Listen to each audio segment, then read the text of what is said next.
The 10-minute Bible study for Matthew 16, 1 to 12, regular Thursday night Bible study.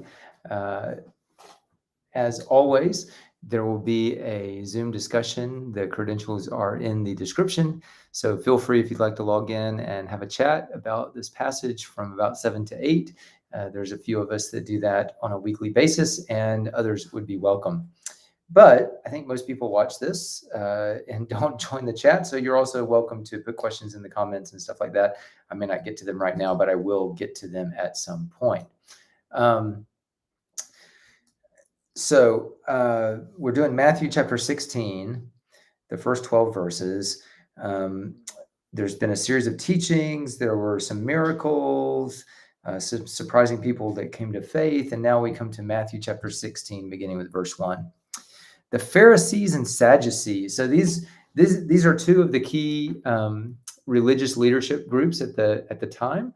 The Pharisees are kind of the ancestors of the modern day rabbinical movement. They were people who were hyper committed to the law. They took their religion and faith very seriously. They studied the law. They tried to follow it. They accepted the writings of the prophets. They accepted the wisdom literature and the Pentateuch, whereas the Sadducees only accepted the law of Moses. They didn't accept the other writings. They didn't accept the prophets.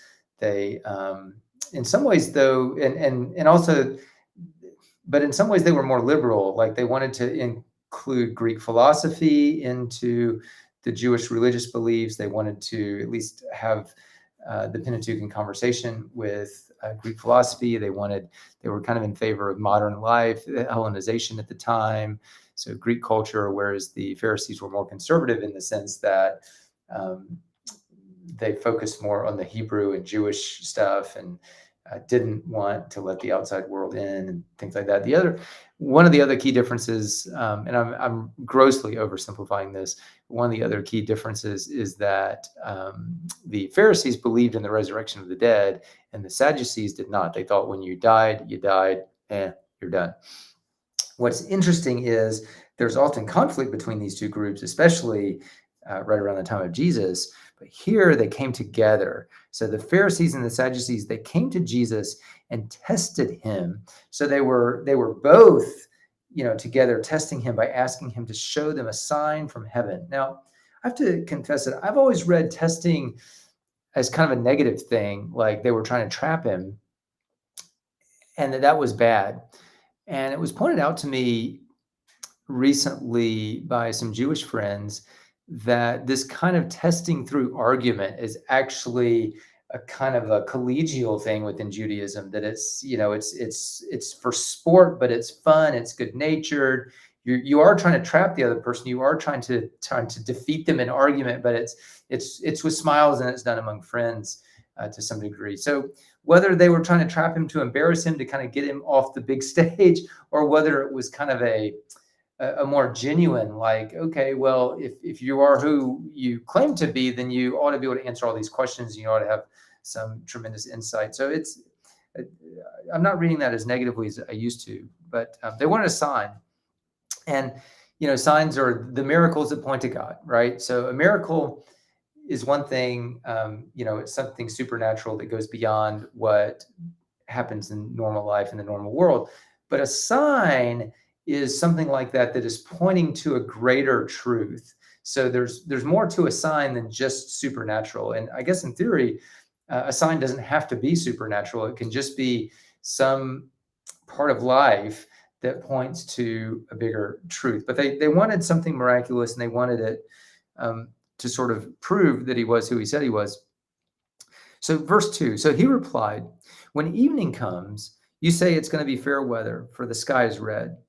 In the morning, today it will be stormy, for the sky is red and overcast. You know how to interpret the appearance of the sky, but you cannot interpret the signs of the times." And so he's kind of chastising them a little bit for not recognizing what he's already done, what's already going on in the world and what he has already done, saying, you're better at predicting the weather than you are at seeing what's happening in the world around you. Verse 4, "A wicked and adulterous generation looks for a sign, but none will be given it except the sign of Jonah. That is the which turns out to be the resurrection. Jesus then left them and went away. So he's not up for an argument. He's like, I've done enough. The evidence is out there. Like, I don't want to talk about this anymore. I'm not your puppet. I'm not going to perform for you.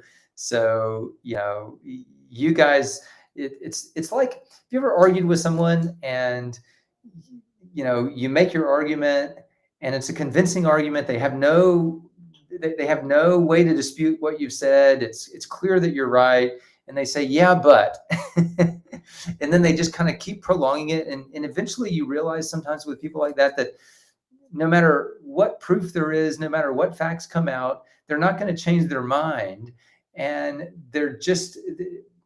it's in their own minds, they're trying to create space for themselves, not to deal with reality. I think that's kind of how Jesus feels about the Pharisees and the Sadducees at this point. So he's tired of arguing. So it says he left them and went away. Verse 5. When they went across the lake, the disciples forgot to take bread. So now he's only with his own little group. They forgot to take bread, which is an issue because they had just used bread to feed crowds of 4,000 and 5,000 when there wasn't enough food. And then verse 6 comes in. So Jesus says, be careful, Jesus said to them, be on your guard against the yeast of the Pharisees and Sadducees, right? And so verse 7, so they, the disciples, discussed this amongst themselves and said, is it because we didn't bring any bread? So they're like, this is crazy. Aware of their discussion, Jesus asked, you have little faith. Why are you talking amongst yourselves about having no bread? Do you still not understand? Don't you remember the 5 loaves for the 5,000? That was 2 chapters ago. Chapter 14 talks about that, the feeding of the 5,000. And how many basketfuls you gathered? Or the 7 loaves for the 4,000, which was in chapter 15. And how many basketfuls you gathered? How is it that you don't understand that I was not talking to you about bread? In other words, God has provided. Stop worrying about, petty stuff. But be on your guard against the yeast of the Pharisees and Sadducees. And he talked about the yeast when was it? It was a series of parables where he talks about the kingdom of God being like, was it? I have to go back and look, but he talks about yeast at another point in one of the parables, and yeast is something small that spreads and makes something grow kind of out of nowhere, right? Like it makes the bread rise. It is, it's small, but it infects a lot of things. And so the yeast of the Pharisees and Sadducees, I think here is a negative thing, right? It's like a germ. It's like something that's going to corrupt the whole pot. And so he says, beware of the yeast of the Pharisees and Sadducees. And I assume that what he's talking about here is their desire to ask questions, but not really want the answers. It's their desire to justify themselves by their questions. And I gave the example a minute ago of someone who asks questions, but even when you've answered it, still isn't satisfied, no matter how clear the facts are, no matter how obvious it is. That's one. People who gaslight is another, when they're, the whataboutism, what about this? And, where they turn the world upside down and make you think up is down and down is up, or at least try to make you think that. I think that is just that kind of dishonest argument is what I think he's talking about. And so he says, be on your guard against the yeast of the Pharisees and the Sadducees.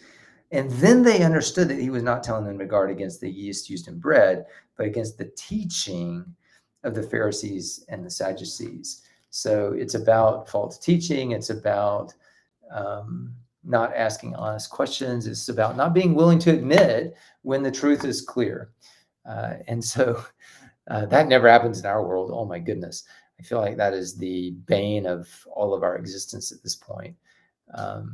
So those are some things to think about and talk about. What is modern day yeast of the Pharisees and Sadducees? I mean, it's different, modern day false teachings and things that you just can't seem to stamp out. I mean, one of my soapboxes is the prosperity gospel, where no matter how obvious it is that it's not true, no matter how often you criticize it, it pops up here and there, because people want to believe it. So no matter what the facts are, I want to believe it, so I believe it. It's helpful to people, even if it's a lie sometimes. So that's just one example, but I'm curious, where you guys find it. And also to go back to the beginning, like signs. What are signs that you have seen that God has given you? And how do we then, sometimes we get a sign, it helps us come to faith or encourages our faith, but then we kind of can get addicted to it. We want more and more and more and more. It's like, the needy person that always needs reassurance. So anyway, those are things to think about. Again, you're welcome to join at 7 if you want. Zoom credentials are in the description of the video. Otherwise, have a great night and God bless.